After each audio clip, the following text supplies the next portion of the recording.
திரு ஆசீர்வாதம், ஒரு மாநிலங்களுக்கான சுயாட்சி அப்படின்றதும் அரசமைப்பினுடைய அதனோட மையச்சரடு அப்படின்றது கூட்டாட்சியை வலியுறுத்துவதுதான். இது மாநிலங்களுக்கான உரிமைகளை கோருகிறது. இதை ஏன் பாஜக எதிர்க்குது? இதை ஏன் பிரிவினைவாதமா பார்க்கணும்? ஏன்னா இன்னைக்கு ராஜமன்னார் கமிட்டி அறிக்கையை படிக்கிற போதும் சரி, இன்றைக்கு முதல்வர் சொல்லி இருக்கிறதும் நாட்டின் இறையாண்மைக்கோ ஒற்றுமைக்கோ அவங்க எந்த குந்தகமும் இல்லை அப்படின்றாங்க. ராஜமன்னார் கமிட்டி தொடக்கத்திலும் அன்றைக்கு கலைஞர் கருணாநிதி அவர்கள் அதை வலியுறுத்திட்டு தான் அந்த அறிக்கையை படிப்பாங்க. இன்றைக்கு அதை தான் சொல்றாங்க, ஒற்றுமை தேவை, மாநில உரிமைகளின் மூலமாக இந்தியாவை பலப்படுத்த முடியும் அப்படின்னா அதை ஏன் எதிர்க்கிறது பாஜக? வணக்கம் விஜய்.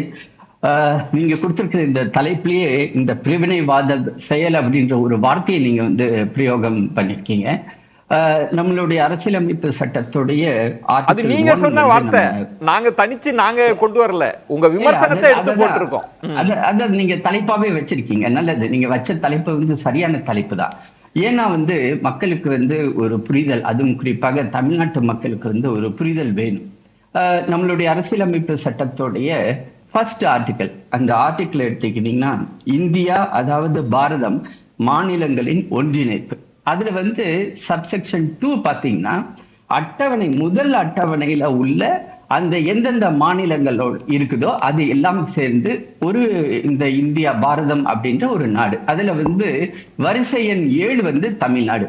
இப்போ இன்னைக்கு சட்டமன்றத்துல திரு மு.க. ஸ்டாலின் அவர்கள் பேசினது எல்லாமே இந்த பர்டிகுலர் ஆர்டிகிள் நம்பர் 1க்கு எகென்ஸ்டான ஒரு கருத்தை அவர் பதிவு பண்ண முயற்சி செய்தார் அப்படின்னு தான் எங்களுடைய குற்றச்சாட்டு. என்ன முயற்சி? எனக்கு காரணம் உண்டு.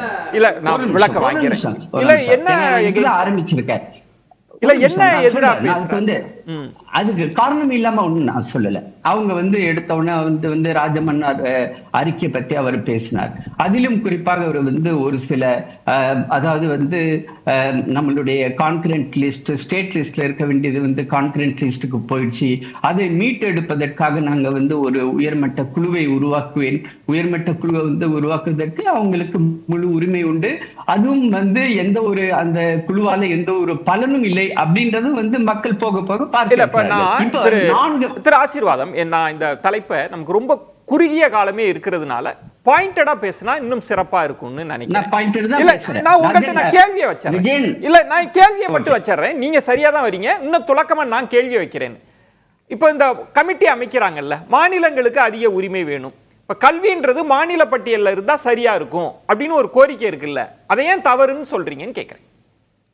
அதாவது விஜய், நம்ம அதிலும் குறிப்பாக திமுக தும்ப விட்டுட்டு வாழை பிடிச்சிட்டு இருக்கிறாங்க. யாரு கூட இவங்க கூட்டணி வச்சிருந்தாங்களோ, எந்த காங்கிரஸ் கட்சி இந்த பட்டியல்களை சீர்திருத்தம் பண்ணாங்களோ, அதிலும் குறிப்பாக 1976ல பாத்தீங்கன்னா 42வது சட்ட திருத்தத்தின்படி அவங்க பண்ணாங்க. அவங்கள பக்கத்துல வச்சுக்கிட்டு அவங்க இன்னைக்கு இதுல மாற்றம் வேண்டும். அதிலும் குறிப்பாக நீட் பத்தி அவங்க தெளிவாக அதுல பேச முற்பட்டார்கள். அதே மாதிரி தேசிய கல்விக் கொள்கை 2020 அதுல இது கான்கரண்ட் லிஸ்ட்ல இருக்குது. ஒருவேளை ஸ்டேட் லிஸ்ட்ல இருந்தா கூட எங்களால முழு வீழ்ச்சியோடு நாங்கள் செய்ய முடியும். அடுத்தது தொகுதி மறுசீரமைப்பு, அதே மாதிரி வரி விகிதம் பத்தி பேசினாங்க. இப்போ எனக்கு ஒரு 2 நிமிஷம் டைம் வேணும். ஏன் அப்படின்னா, இந்த 4 பாயிண்ட் பேஸ் பண்ணி தான் இந்த 4 பாயிண்ட் பேஸ் பண்ணி தான் அவருடைய முழு ஸ்பீச்சும் அமைஞ்சிருந்துச்சு. அந்த அறிக்கையும் நான் படிச்சேன்.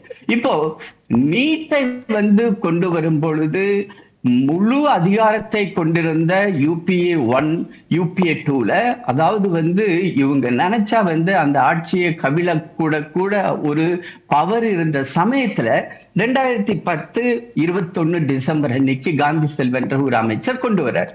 அதுக்கு அப்புறமேட்டு நடந்த சட்ட போராட்டங்கள், அந்த சட்ட போராட்டத்துல அவங்க யார் சைடு எப்படி அவங்கள ஒரு முகத்தை தமிழ்நாட்டு மக்களுக்கும் மறுமுகத்தை டெல்லிக்கும் காட்டினார்கள் என்பதையும் மக்கள் பார்த்தார்கள். ஆக இன்னைக்கு நீட் வேண்டாம், நீட் வரக்கூடாது அப்படின்னு சொல்லக்கூடிய இந்த தமிழ்நாடு அரசு இதுக்காக நாங்கள் ஒரு சட்டத்திட்டத்தை உருவாக்குவோம், அதிலும் குறிப்பாக போன வாரம் கிடைத்த அந்த சுப்ரீம் கோர்ட்டோட உத்தரவை பாயிண்டடா வரேனே. இத நம்ம ஏதோ நீட்ன்றது மட்டும் ராஜமன்னார் கமிட்டி சொன்னதினுடைய நீட்சியா பாருங்க. நான் பாயிண்டடா கேட்கிறேன். இப்ப எமர்ஜென்சியை நீங்க எதிர்க்கிறீங்க, அதற்காக ஒவ்வொரு காலமும் நினைவு கூறுறீங்க. அந்த தருணத்துல மாநில பட்டியல்ல இருக்கிற கல்வி ஒத்திசைவு பட்டியலுக்கு போகுது. வேண்டாங்க அது திரும்ப மாநில பட்டியலுக்கு வரணும், நீட்டெல்லாம் விட்டுருவோம். இப்படி செய்யறதுல என்ன சிக்கல்னு கேட்கிறேன் நான். இந்த கேள்வியை வந்து இவங்களால 2004 இருந்து 2014 வரை ஏன் கேட்க முடியல? அப்ப அவங்க வாயில ஏதாவது வச்சிருந்தாங்களா கொல்கட்டைய? இதுதான் எங்களுடைய கேள்வி. இது வந்து தேவையில்லாத பிரச்சனை. ஆசீர்வாதம் ஆச்சாரி ஃபர்ஸ்ட் ஒரு பாயிண்ட் சொன்னீங்கல்ல, அதாவது இது வந்து தப்பு. நீங்க சொன்ன வார்த்தையை நான் திரும்பி சொல்ல விரும்பல. அந்த வார்த்தையை இல்ல இங்க பாருங்களேன், உங்களை என்னால அதை செய்ய முடியும். சரியா? வேற என்ன புரிஞ்சுக்க போகுது? வேற என்ன போயிடும்? இது ஒரு ஆரோக்கியமான ஆரம்பம். அங்க பாருங்க ஆசீர்வாதம் ஆச்சாரி, அதெல்லாம் டெல்லியில வச்சுக்கோங்க. அதெல்லாம் நீங்க பேசும்போது இந்த வாயெல்லாம் விடவே கூடாது. சரிங்களா? ரெண்டு பேரும் நாவடக்கத்தோட பேசுங்க. இல்ல பாலா, ரெண்டு பேரும் கொஞ்சம் அமைதியா இருங்களேன். இல்ல நான் பேசுறேன் பாலா, ஒரே ஒரு திரு ஆசீர்வாதம் இருங்க, ஒரே ஒரு நிமிஷம். திரு ஆசீர்வாதம், அது தவறான பொருள் கொண்டு புரிந்து கொள்ளப்படும். அந்த வார்த்தை ரொம்ப தவறான பார்வையை முன் வச்சிரும்ல. நீங்க இப்படி வார்த்தையை பயன்படுத்த கூடாது இல்லையா? நோ விஜயன், எதனால அப்படி நான் சொல்றேன்? அந்த வார்த்தை இல்ல வேண்டாம், அந்த வார்த்தை வேண்டாம், அனுமதிக்க முடியாது இல்லையா? அந்த வார்த்தையை அனுமதிக்க முடியாது. நீங்க கேட்ட கேள்வி என்னன்னா, அரசியலமைப்பு சட்டத்தோட ஆர்டிகிள் 1ல பாயிண்ட் 7 வந்து தமிழ்நாடுன்னு சொன்னார்ல, பாயிண்ட் 7 தமிழ்நாடுன்னு சொன்னார்ல, அதுக்கு முதலமைச்சர் அகைன்ஸ்டா பண்ணிருக்காரு. ஆர்டிகிள் 1 ஆஃப் த கான்ஸ்டிடியூஷன்ல சப்கிளாஸ் 7க்கு அகைன்ஸ்டா முதலமைச்சர் சொன்னார்ல, அதுக்கு நீங்க அது என்னன்னு கேட்டீங்கல்ல, அதுக்கு பதில் சொன்னாரா? திரு ஆசீர்வாதம், இதை இன்னும் பார்வையாளர்களும் புரிஞ்சுக்கணும். அதுக்காக கேட்கிறேன், மாநில உரிமையா மத்தியில் இருக்கிற அதிகாரமான்னு அந்த ஒரு விஷயம் சொல்லு. பிரிவினைவாதம்னா அதுக்கு நீங்க ஆதாரத்தை கொடுங்க. இன்னொன்று, ஏன் மாநில பட்டியலுக்கு வர்றதுல என்ன சிக்கல், அதுக்கு விளக்கம் கொடுங்க திரு ஆசீர்வாதம். விஜயன், அதாவது வந்து அதே ராஜமன்னாருடைய அந்த அறிக்கையில வந்து ஒரு 5-6 அந்த முக்கியமான புள்ளிகளை வந்து நம்ம தொட வேண்டியது அவசியம். அது பாத்தீங்கன்னா நீங்க எங்க தலைவர் பேசுறது அரசியலமைப்பு சட்டத்துக்கு எதிராக சொல்றீங்கல்ல, அது எந்த பாயிண்ட்ங்கறத சொல்லுங்க. 50 நிமிஷம் பேச வேண்டும். திரு ஆசீர்வாதம் அவர் தொடர் கண்டிப்பாக டைம் கொடுப்பார். ராஜமன்னார் அறிக்கையில வந்து என்ட்ரி நம்பர் 7, அந்த என்ட்ரி நம்பர் 7ல வந்து அவங்க என்ன சொல்றாங்க தெரியுமா?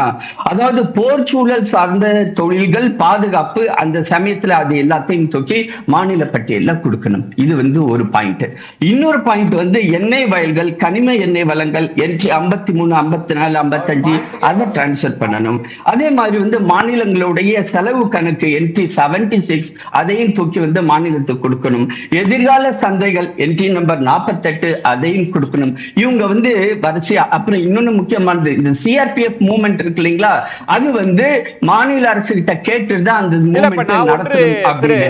இப்போ இதெல்லாம் வந்து காரியமா நடக்கக்கூடாது. இந்த பட்டியலில் உள்ள இந்த லிஸ்ட் எல்லாமே union list, state list, concurrent list, residuary powers எல்லாமே எங்களுக்கு தெரியும்.